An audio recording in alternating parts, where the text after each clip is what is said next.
So I think we're going to start the new year with the diet, we call it the diet series. Why I talk about diet series? Because out there is so much confusion. I get very confused every time there's a new diet coming up, and people come up with all sort of different ways to try to stay healthy, to lose weight. Let's talk about some of the well-known, common, famous diets out there. I'm going to start off with what I call the keto diet revisited, because I spoke about it before, but I think what I spoke about before is more the high protein type. I'll give my own experience.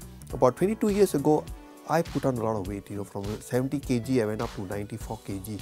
And even though being a doctor, we don't know much about nutrition. I didn't know what to do to lose this weight.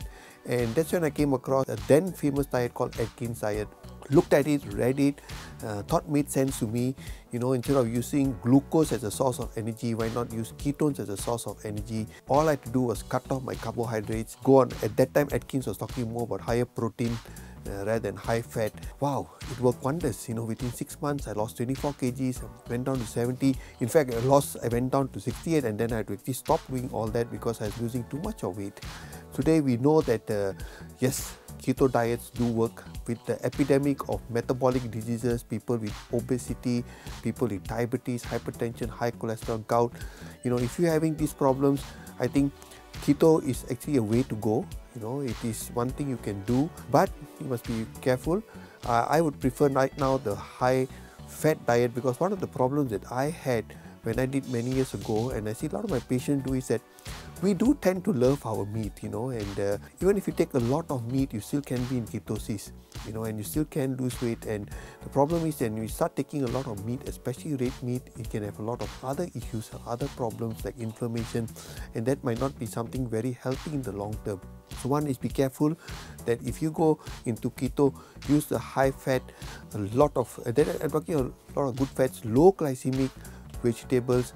Of course, you can't take fruits if you want to stay ketosis, right? So that is one precaution. Now the second thing I worry about is that if you don't have much fat to lose, then you must also be careful to go into ketosis, because when you have no fat to burn and you're already very lean and you're a sort of person, then the chances are your body might, if you got no glucose and you got no fat to burn for ketones, then your body might burn proteins. And one of the heart protein they're talking of is the heart muscle, and you've heard of healthy people who certainly drop dead, and it could be because of arrhythmias from the heart. So this is second precaution.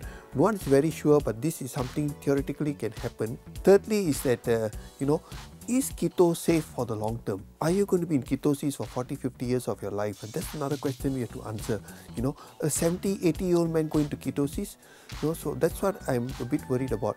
And so I think keto is great for metabolic diseases.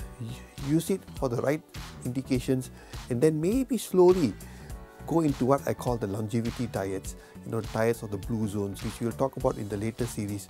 Good in the short term, I believe 6 months if you want, lose the type of weight you want, bring down your diabetes in control, and then use a modified sort of keto, or use it intermittently if necessary.